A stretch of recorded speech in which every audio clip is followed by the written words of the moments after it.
क्या कोई सरकार जानबूझकर एक ऐसा नियम लाएगी जिसे सुप्रीम कोर्ट रोक दे?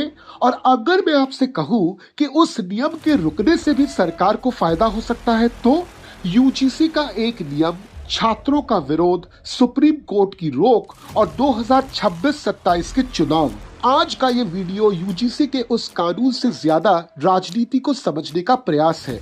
ये कोई आरोप नहीं है, बस एक स्ट्रैटेजिक पॉलिटिकल एनालिसिस है। यूजीसी का कानून असल में था क्या? सबसे पहले साफ और सरल शब्दों में इसे समझते हैं। जनवरी 2026 में यूजीसी ने इक्विटी रेगुलेशंस 2026 जारी किए। इस नियम का घोषित उद्देश्य था यूनिवर्सिटी और कॉलेज में जातिगत भेदभाव रोकना और एससी, एसटी, ओबीसी छात्रों को सुरक्षा देना। इस कानून के जरिए हर संस्थान में इक्विटी कमेटी बनना था, शिकायतों को इंटरनल लेवल पर एड्रेस करना था। ये नियम 2012 के एडवाइजरी गाइडलाइंस से आगे बढ़कर कानूनी रूप से बाध्यकारी था। यानी कि पहली नजर में ये एक सोशल जस्टिस ड्रिवन रिफॉर्म लगता है। अब चलिए ईमानदारी से इसके अच्छे प्रभाव को देख लेते हैं। पहला, एससी, एसटी, ओबीसी छात्रों को ये संदेश जाता है कि राज्य उनके साथ खड़ा है। दूसरा, छोटे कॉलेजों में जहां शिकायत करने का कोई सिस्टम नहीं होता था, वहां पर एक फ्रेमवर्क मिलता है। तीसरा, एडमिनिस्ट्रेशन पर दबाव बनता है कि डिस्क्रिमिनेशन को नॉर्मल मानकर इग्नोर न किया जाए। और चौथा, सरकार की इमेज बनती है कि हम इक्विटी और इंक्लूजन के लिए सीरियस हैं। राजनीतिक रूप से भी ये संदेश बहुत पावरफुल है। सब कुछ परफेक्ट लगता है ना? तो चलिए अब देखते हैं इस नियम के दूसरे पहलू को।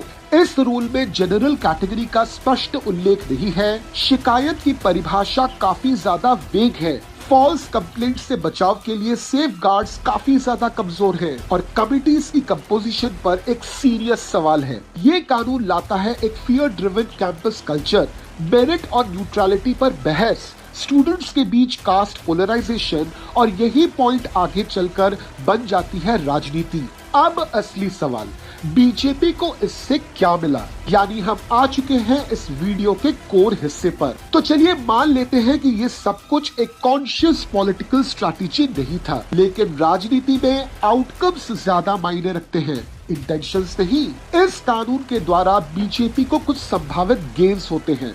गेन नंबर 1, यूजीसी के रूल के आने से बीजेपी ये कहने की स्थिति में आ गई कि हमने तो इंस्टीट्यूशनल प्रोटेक्शन दी, अब भले ही रूल पर फिलहाल सुप्रीम कोर्ट ने रोक लगा दी है, लेकिन मैसेज कंप्लीटली जा चुका है। सिंबॉलिक पॉलिटिक्स में ये बहुत ज्यादा फायदा करता है। एससी, एसटी, ओबीसी का वोट बैंक प्रभावित हो चुका है, जो बीजेपी चाहती थी। Gain number 2, Supreme Court equal to safety valve. Supreme Court के रोक से बीजेपी सीधी तरह से ब्लेम से बच गई। गवर्नमेंट आसानी से कह देगी कि कोर्ट ने रोक लगाया और हम संविधान को मानते हैं। यानी रूल लाने का पूरा क्रेडिट बीजेपी को मिलता है, जिससे एससी, एसटी, ओबीसी कम्युनिटी में उसकी इमेज सुधरती है। साथ ही अब सुप्रीम कोर्ट के रोक लगने पर रूल के नुकसान का ब्लेम बीजेपी डायरेक्टली डिनाई कर पाएगी। अब इसे कहते हैं राजनीति में perfect buffer. Gain number 3, opposition का कंफ्यूजन। ऑपोजिशन जो एक साथ रूल का समर्थन कर रही थी, क्योंकि ये SC, ST, OBC vote bank का सवाल था, पर अब कोर्ट के स्टे का स्वागत भी उसे करना पड़ेगा, नहीं तो जिस संविधान को बचाने की बात बार बार ऑपोजिशन करती है, वो कोर्ट के विरोध करने पर खतरे में चली जाएगी। अब इस दुविधा में ऑपोजिशन करे तो क्या करे? उधर बीजेपी के लिए क्लियर मैसेजिंग आसान हो गया है, पर ऑपोजिशन डिफेंसिव मोड में है। गेन नंबर 4, अपर कास्ट को गुस्सा आया, मगर अब सब कुछ कंट्रोल में है। बीजेपी बोलेगी कि प्रोटेस्ट स्टूडेंट लेड थे, जिसका कोई यूनिफाइड पॉलिटिकल लीडरशिप नहीं था। और एनी हाउ सुप्रीम कोर्ट ने तो स्टे लगा दिया है, यानी अपर कास्ट के गुस्से की इंटेंसिटी कम। लॉजिक बहुत क्लियर है। बीजेपी को हमेशा से ही अपर कास्ट का वोट मिलता है, वो उनका सुरक्षित वोट बैंक है, और बीजेपी को पता है कि यह वोट बैंक इतनी आसानी से उसको नहीं छोड़ेगा। बीजेपी के लिए ये गुस्सा मैनेजेबल रहा, एक्सप्लोसिव नहीं। Gain number 5, election timing advantage. 2026-27 के चुनावों के काफी पहले ये मुद्दा आया है, मतलब पोलराइजेशन अर्ली स्टेज में हुआ है। जब तक इलेक्शंस आएंगे तब तक नैरेटिव शिफ्ट हो सकता है। अब पॉलिटिक्स में इसे कहते हैं अर्ली शॉक एब्जॉर्प्शन।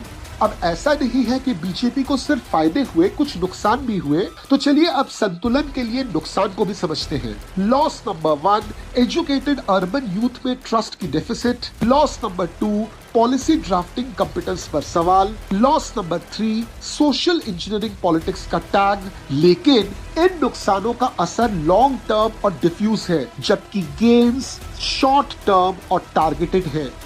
तो क्या ये सब कुछ बीजेपी की कोई सोची समझी चाल थी? साफ कहें तो इस बात का कोई ठोस सबूत नहीं है। लेकिन राजनीति में हर इवेंट एक अपॉर्चुनिटी बन जाता है और बीजेपी इसमें हिस्टोरिकली माहिर रही है।